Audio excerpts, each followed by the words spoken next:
Hello everyone, Gaming here and welcome back to another War Thunder episode. Today I'll be reviewing Turm's 3. It's a premium medium tank, BR of 8.0, belongs to the German Tech 3. Now I thought this would be the current Battle Pass's top reward, but unfortunately that's not the case, even though it would have been a perfect Battle Pass reward to counterattack the PT-76 madness that happened not so long ago. Developers decided to just add it as a normal premium. Now 8.0 is a really controversial BR. Usually 8.0 belongs to the tanks that are previously 7.7, but they were too OP, they just BR nerfed. Same thing as for 5.0, 7.0, it's just BR of the BR nerfed OP tanks. So unlike my previous review of Biglet 57, I was actually down tiered much more. I was mostly playing at my own BR or down tier, and up tiers were quite rare. So I didn't see many Merkavas. Obviously, if it's full up tier, it's just total madness. Our survivability is questionable, but however, don't fill this tank with ammunition for obvious reasons.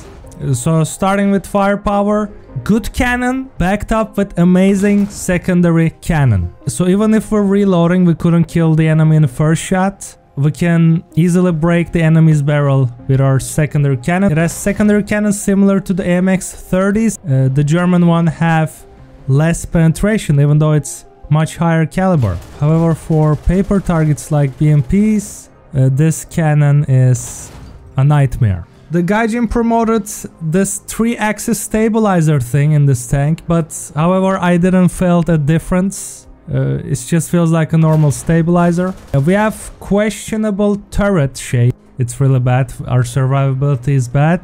It's not a speed demon. We're slightly faster than Leopard 1. However, when you're climbing hills and stuff, you'll feel the slowness. On the other hand, minus 12 vertical guidance, which is perfect. Even though we have a terrible turret shape, sometimes this vertical guidance helps a lot. Top machine gun goes up like 50 degrees or something, so if there's plane above you, you most likely will not be able to shoot at it. And same thing for the 30mm cannon, it's stuck with the main gun. Another thing about 30mm cannon, it depletes really quickly, so you constantly need to deplete it when you fired it for like 2 or 3 seconds, just in case you can be able to use it on next enemy.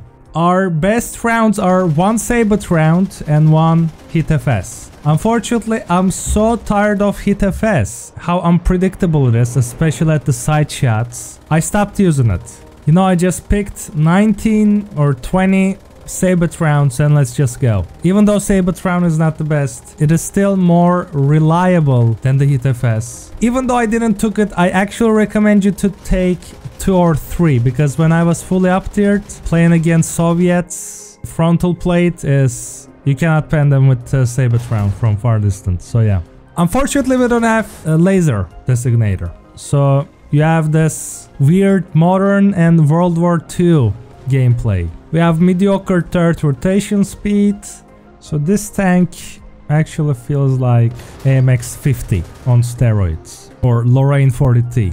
They even have similar shape actually. But yeah, other than that, when I was playing at my own tier or tier below, it felt extremely comfortable, especially with the help of the secondary cannon. I got some decent moments. So is it worth to buying it if you don't have any German premiums?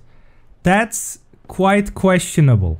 Well, if you're a beginner player, as you know, I recommended TAM to IP before in my premium recommendation list. But if you're a new player, I actually suggest you to get Turm 3. If you're already an experienced player, you can get TAM to IP or Premium Leopard A1A1. MKPZ M47, that garbage. I don't know why players buying it. Now you have a good alternative.